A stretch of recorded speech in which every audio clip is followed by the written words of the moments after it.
овој собир го давам зборот на господин Лазар Младенов, председател на Българскиот културен клуб Скопје. Драги браќи и сестри, од Македонија и од Бугарија. Како и секоја година и оваа година дојдени сме да оддадеме почет на една вистинска и голема героиња, Мара Бунева, бугарка од Тетово. Се надевам оти оваа година нашите говори нема да отидат во празно, нема да бидат шише фрлено во песок, без одек, без еко. Се надевам оти режимските стеги кои се дозволија да ги стегнат медиумите во Македонија, да затворат медиуми, да затворат политичари, само за тоа што мислат спротивно од нив. Оти ќе ја надминат својата грешка и ќе направат чекор напред. Ако не овие, тогаш што ние што ќе следуваат, да го ослободат просторот во Македонија, и медиумски, и демократски, и политички.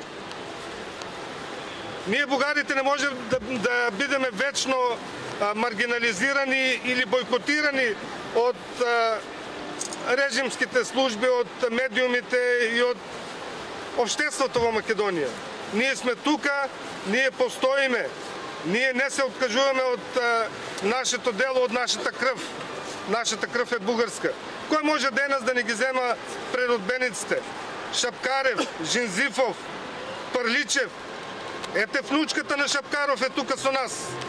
Кој може да ни ги зема генералите, полковниците на кои го посветивме овогодишниот календар на Бугарскиот културен клуб?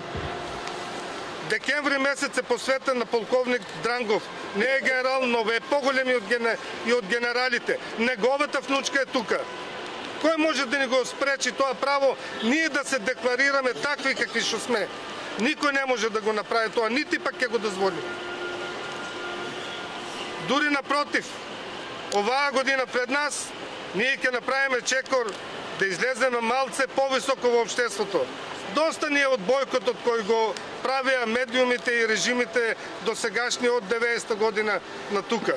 Ние сме активни дејци на политиката и на преродбата, новата преродба, вистинска преродба. Не ова што ја прокламираат сегашните србокомунисти скриени под името ВМРО. Ние, бугарите од Македонија, сме државотворниот елемент кој ја создаде оваа држава. Без нас, оваа парче земја денес пак ќе беше Јужна Бановина. Благодарение на нас денес имаме држава, но за сметка на тоа сме потиснати и сме обесправени до крајни граници. Се надевам оти оваа година навистина ќе биде преродба во тој смисол и оти ќе се вратиме таму кај што ни е местото. Македонија била и ќе биде земја на сите, не само на еден клан или на една нација, па дури измислена. Не може. Македонија е на сите и во Македонија бугарите ќе бидат рамноправен дел од општеството. Доста беше од бойкотот спрема нас. Дојдени сме да се поклониме пред геројскиот чин на Мара Бунева, го правиме тоа, Бог да ја прости и вечна и слава.